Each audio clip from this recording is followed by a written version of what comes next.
আমাদের আইএসএফ এর banner, poster, flag ছিঁড়ে ফেলে দিচ্ছে, যে অন্যায়, এটা হচ্ছে গণতন্ত্রের পরিপন্থী।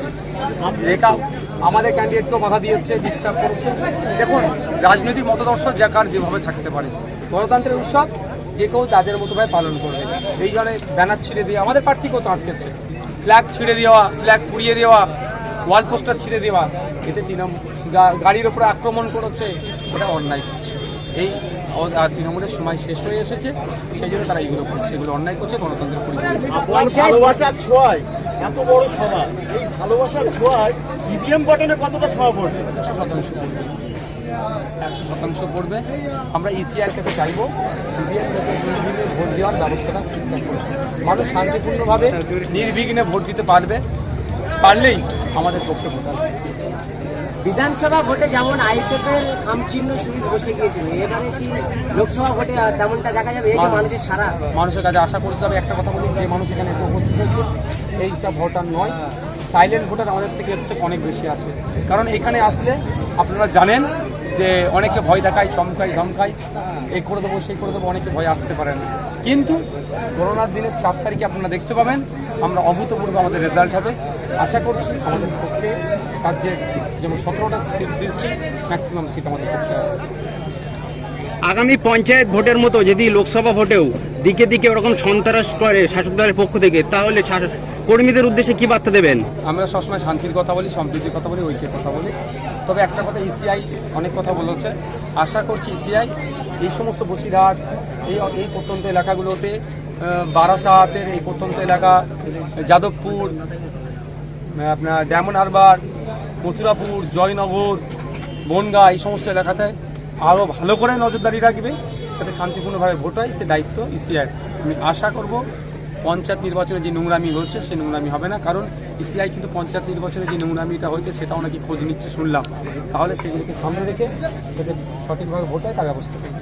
এই বসিরহাটের পাশের এলাকা সন্দেশখালীতে ভাই মাথায় কে চাপ দিচ্ছে? এই দেশের বাইরের দেশের আর কি কোনো পিস্তল পাওয়া গেছে এমন অভিযোগ উঠছে, বা কি বলবেন? এখনো কি আসে বলে আশা করবেন? কি আছে তদন্ত করলে বেরিয়ে আসবে। তবে আমি এখন জোর গলায় বলতে পারবো না। যেভাবে ভাঙড়ে এই শওকত মোল্লারাই শাহজাহান শেখের লোকজন ভাড়া করে, অস্ত্রশস্ত্র ভাড়া করে যে আক্রমণ করেছিল, খালের ওপার থেকে গুলি চালিয়ে যে এরপরে আমাদের কর্মী শহীদ হয়েছে, পা কেটে বাদ দিতে হয়েছে, তাহলে কি হেভি রেঞ্জের পিস্তল?